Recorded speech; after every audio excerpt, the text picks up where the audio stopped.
So for our videos on media, I'm going to start with a quick discussion of media landscapes, which in some ways goes back to the discussions we had about discourses in postmodernism. So when we talk about media landscapes, the definition in your book is about all of the pieces of media that are available to you. And that's an important distinction because that's not about all of the ones that you consume. That's not about all of the ones that you use. That's about the ones that are available to you in the world around you. Which means that, I've never sent a telegram, but since I suppose I could, that fits in my media landscape. And the reason for that is because none of those media sources exist in a vacuum. They all talk and relate to each other. So, for example, what shows up in books will eventually show up in television, largely through things like film adaptations. The people who make television series watch what people are reading and buying in books and in movies, and they're sort of going to pick up similar themes, going to drop similar things that people are going to complain about. So all of these pieces um, are related.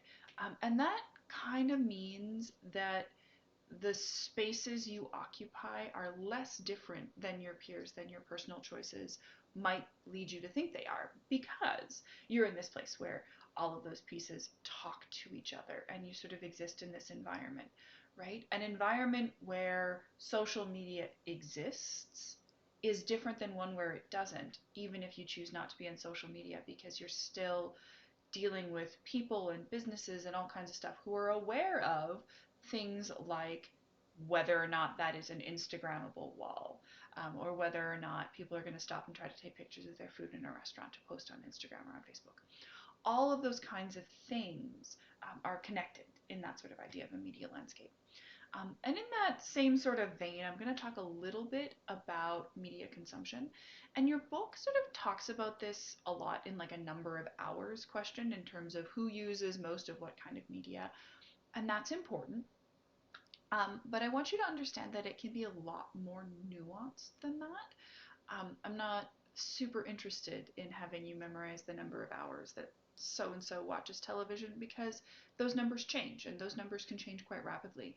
And your book actually talks about that in terms of that first week of the COVID pandemic in March of 2020. My goodness, get my years right. Where over the course of a week, media consumption went up by about 10% because everyone was staying home, and so all of a sudden they had to find something to do. So that's sort of an important piece about that. But there are also sort of a whole lot of other possible changes that we could look at. One of them might be, for example, to look at, if you have thought about it at all, you may notice that the algorithm on Facebook serves you up news articles either that align with what you already believe or make you really, really angry. And that's not an accident, right? Um, Facebook is not super interested in presenting you things you don't care about, because if you don't care about them, you don't click on them, and if you don't click on them, you're spending less time on Facebook.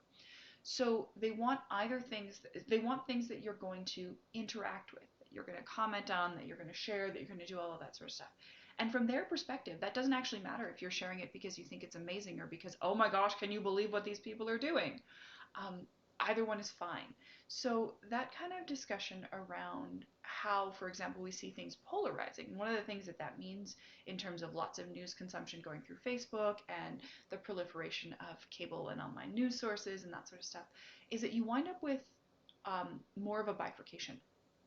So, for example, people the argument the illustration is clearest if you look at the United States, but it does exist in Canada too, right? But in a lot of ways, the people who voted for Donald Trump and the people who think they would never ever vote for Trump are just consuming like almost entirely separate versions of media, because the people who are sort of interested in Donald Trump's populism tend to be consuming sources that are connected with that kind of populism, that value that kind of populism, and that through discourse devalue the alternate narratives.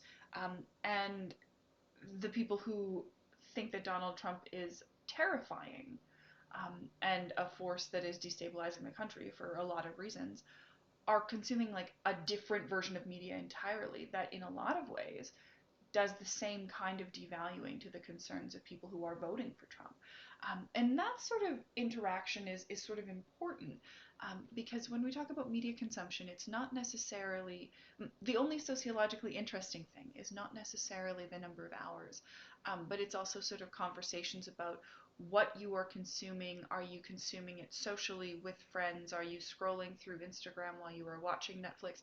How do we deal with that? There's all kinds of other patterns we might look at, for example. So, with the rise of Netflix and other streaming services, one of the things that was lost, um, at least as far as companies are concerned, I guess, is the ability to stick ads in, because Netflix doesn't show ads in the middle of their shows. And because Netflix doesn't, more and more people are trying to avoid them. And that doesn't eliminate advertising, because in a lot of ways the money from advertising is necessary to produce television. Producing television is expensive, and no one wants to pay enough for cable to do that. But when you sort of get rid of the advertising revenue, you have to shift it. And so you have these questions about product placement and product placement as a form of advertising. And those sorts of pieces fit together in a media landscape. So that's an introduction to the idea of media landscapes and some of the nuances that we might think about when we talk about media consumption.